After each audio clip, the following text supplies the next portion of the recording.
নমস্কার বন্ধুরা, কেমন আছো সবাই? লিলিয়ানা অদ্রিজা মা মেয়ের এই ছোট্ট ব্লগটিতে সবাইকে স্বাগত জানাই। এখন সন্ধেবেলা, আমরা রেডি হয়ে গেছি আজ মেলা দেখতে যাব বলে। তবে ছোটোবেলার মেলা দেখার আনন্দ আর বড় বয়সের মেলা দেখার আনন্দ দুটোর মধ্যে অনেক তফাৎ। এখন যাচ্ছি শুধু মেলায় জিনিস কিনবো বলে না, ঠাকুর প্রণাম করতে।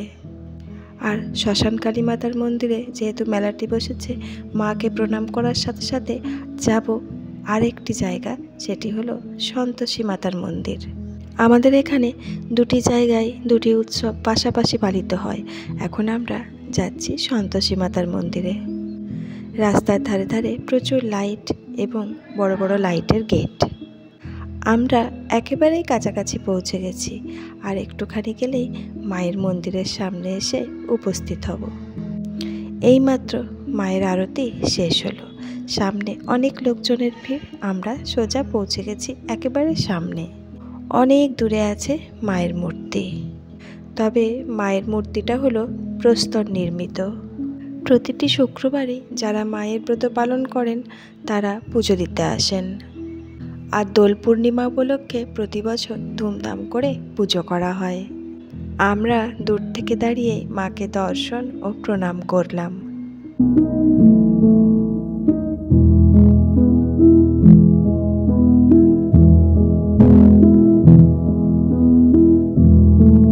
এখানে মাকে আমরা প্রণাম ও দর্শন করে নিলাম। এরপরে সোজা আমরা এখান থেকে বেরিয়ে পড়ব। আস্তে আস্তে যত রাত হচ্ছে মানুষের ভিড় বাড়ছে। আমরা এখন সোজা পৌঁছে গেছি মেলা প্রাঙ্গণে। তবে মেলার শুরুতেই ঢুকতেই আছে বাবা মহাদেবের মন্দির। তারপরে আস্তে আস্তে একটু গিয়েই রোডটা ক্রস করেই আছে শ্মশান কালী মাতার মন্দির। তবে মেলা বলে কথা, তাই নানা রকমের মণিহারি দোকানের পাশাপাশি খাবারের দোকানে ভর্তি হয়ে গেছে।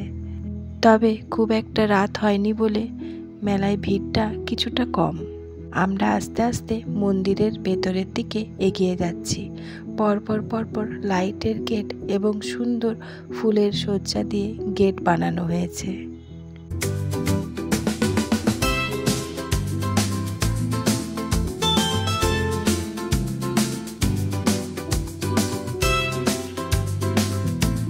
মন্দিরের ভেতরের চত্বরটিতে প্যান্ডেলের সাথে সাথে অনেক লাইটের জন্য একেবারে ঝলমল করছে। নাট মন্দিরটিতে উঠে পড়েছি। এখান থেকে মাকে আমরা সবাই মিলে দর্শন করব। তবে এই সময়টাতে অনেক মানুষের সমাগম হয় বলে নিত্য পূজার ব্যবস্থা করা আছে। সকাল সন্ধ্যা আরতির সাথে সাথে সারা দিন ধরে পূজা চলছে। তবে মেলার বিশেষ আকর্ষণ হলো এই মৃত্তিকার মূর্তিগুলি। বিভিন্ন রকম পৌরাণিক, সামাজিক এবং ঐতিহাসিক কাহিনীকে তুলে ধরে এই চিত্রগুলি করা হয়েছে। ঠিক নাট মন্দিরের অপোজিটেই আছে হরিনাম সংকীর্তনের মঞ্চ। এখানে প্রায় দোলের দিন থেকে শুরু করে 10 থেকে 15 দিন যাবৎ অখণ্ড নাম সংকীর্তন চলতে থাকে। কালীমাতার মন্দিরের পাশেই আছে একটি বিশাল পুকুর। জন্মানোর পর থেকে এই বছরই প্রথম দেখলাম এই পুকুরে বোটিং চালু হয়েছে।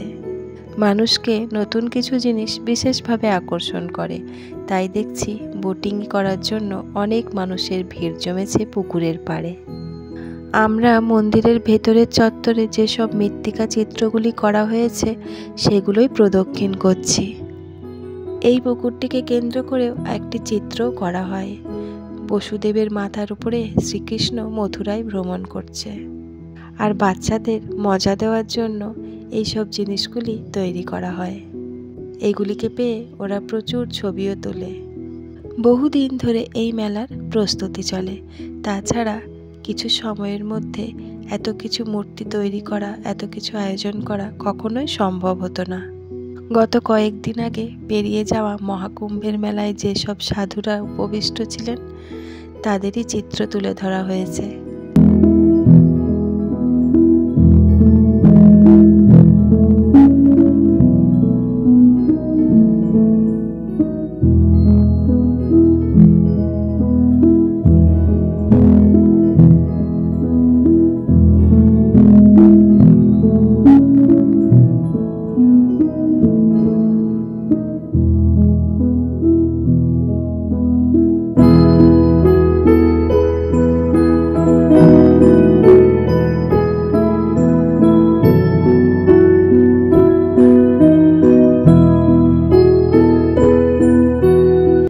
পাশাপাশি আছে কিছু সামাজিক চিত্র, বাড়িতে হরিনাম সংকীর্তন, সত্যনারায়ণের পুজো ইত্যাদি।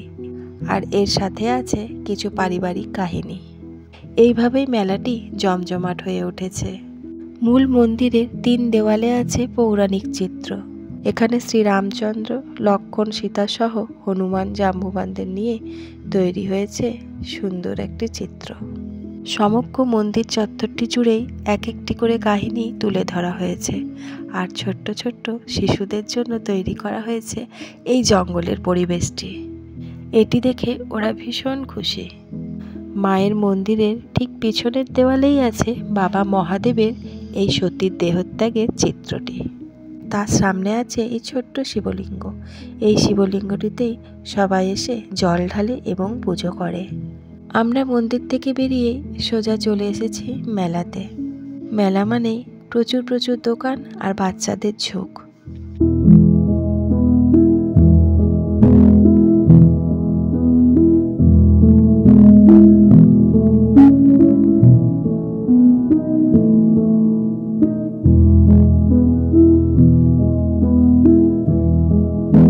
আরব তো ভীষণ ঝোঁক নিয়েছে যে অনেক কিছু জিনিস কিনবো, তাই এখন ওর জন্য দেখা হচ্ছে লেজার টর্চগুলো, যেটার আলো অনেক দূর পর্যন্ত যায় আর আলোটা থাকে একটা বিন্দুর মতো। ও তো কিছুতেই এটা কিনবে না, বড় বড় গাড়ি কিনবে। আগের দিন 2-4টে গাড়ি কিনেও নিয়ে গেছে, তবুও জোর করে এটাই দেওয়া হলো। আর আমরাও ঘুরে ফিরে দেখছি কোনটা ছেড়ে কোনটা নিই, দেখা যাক। কানের দুল থেকে আরম্ভ করে ব্র্যাঙ্গেলগুলো খুব সুন্দর সুন্দর ডিজাইনের আছে, কিন্তু অনেক অনেক জায়গায় দামও বলছে অনেক। তবে যত না কিনে আনন্দ, জিনিসগুলো দেখতে ভীষণ আনন্দ। কত রকমের ডিজাইনের কত কিছু এখন উঠেছে, আগে এসব কিছু ছিলই না। তো যাই হোক, টুকটাক জিনিস কিনে সোজা চলে এসেছি ঘুগনির দোকানে। আমরা এখন খাবো চাট। মেলা দেখবো আর কিছু খাবো না সেটা তো আর হয় না, তাই আমরা নুন ঝালটা বেশি পছন্দ করি বলে হাতে নিয়ে নিয়েছি একটা করে চাটের প্লেট। তবে ঠিক সন্ধে সন্ধে টাইমে আমরা ঢুকেছি, আর এখন রাত প্রায় 10টা পেরোতে যাচ্ছে। তাই প্লেটটা নিয়ে দাঁড়িয়ে না থেকে এই প্লেট নিয়েই হাঁটা শুরু করেছি বাড়ির পথে। আমরা যতক্ষণ অর্ডার করছিলাম, মা আর আরব এই শিব মন্দিরে বসে পড়েছে, পা একেবারে ধরে গেছে। তবে আর না, এবার আমরা সোজা বাড়ি পৌঁছে যাব। তো চলো বন্ধুরা, ভিডিওটা আজ আমি এখানেই শেষ করছি। তোমাদের কেমন লাগলো একটা কমেন্ট করে জানিও। ভালো লাগলে লাইক করো, যারা যারা সাবস্ক্রাইব করোনি তারা প্লিজ সাবস্ক্রাইব করো আর শেয়ার করো। তোমরা সবাই খুব ভালো থেকো, সুস্থ থেকো আর আনন্দে থেকো।